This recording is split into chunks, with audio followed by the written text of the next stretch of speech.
മക്കയിലും മദീനയിലും ഭൂമി വാങ്ങിക്കാനോ സ്വത്തുടമസ്ഥാവകാശം നേടാനോ കഴിയുമോ? സൗദിയിൽ വിദേശികൾക്ക് റിയൽ എസ്റ്റേറ്റ് ഉടമസ്ഥാവകാശം നൽകുന്ന നിയമം നിലവിൽ വന്നിരിക്കുകയാണ്.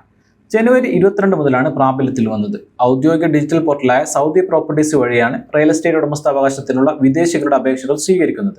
സൗദിയിൽ താമസിക്കുന്ന പ്രവാസികൾക്കും താമസിക്കാത്ത വിദേശികൾക്കും വിദേശ കമ്പനികൾക്കും പ്രത്യേക വ്യവസ്ഥകളും നടപടിക്രമങ്ങളും അനുസരിച്ച് സൗദിയിൽ സ്വന്തം ഉടമസ്ഥാവകാശത്തിൽ റിയൽ എസ്റ്റേറ്റുകൾ രജിസ്റ്റർ ചെയ്യാവുന്നതാണ്.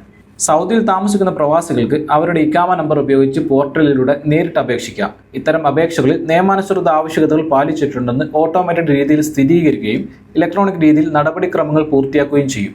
സൗദിയിൽ താമസിക്കാത്ത വിദേശികൾ ഡിജിറ്റൽ ഐഡന്റിറ്റി കാർഡ് ലഭിക്കുന്നതിന് വിദേശത്തുള്ള സൗദി എംബസികളെയും കോൺസുലേറ്റുകളെയും ആദ്യം സമീപിക്കണം.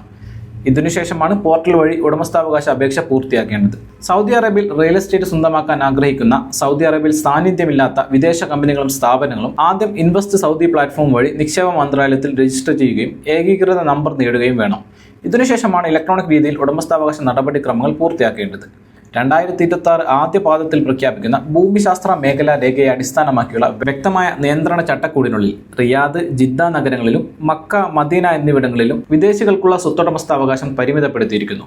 മക്കയിലെയും മദീനയിലെയും സ്വത്തുടമസ്ഥാവകാശം സ്വന്തം കമ്പനികൾക്കും രാജ്യത്തിനകത്തും പുറത്തുമുള്ള മുസ്ലിം വ്യക്തികൾക്കും മാത്രമായി പരിമിതപ്പെടുത്തും. അപ്പോൾ സൗദിയിൽ സ്വന്തം ഉടമസ്ഥതയിൽ റിയൽ എസ്റ്റേറ്റുകൾ വാങ്ങാൻ ആഗ്രഹിക്കുന്നവർക്ക് ഈ വീഡിയോ ഷെയർ ചെയ്യുക. റിയൽ എസ്റ്റേറ്റ് ജനറൽ അതോറിറ്റി വെബ്സൈറ്റിലെ സൗദി പ്രോപ്പർട്ടീസ് ലിങ്ക് വഴി സൗദി പ്രോപ്പർട്ടീസ് പോർട്ടൽ സന്ദർശിക്കുകയോ 92 00 01 7183 എന്ന നമ്പറിൽ ബന്ധപ്പെടുകയോ ചെയ്താൽ കൂടുതൽ വിവരങ്ങൾ ലഭ്യമാകും.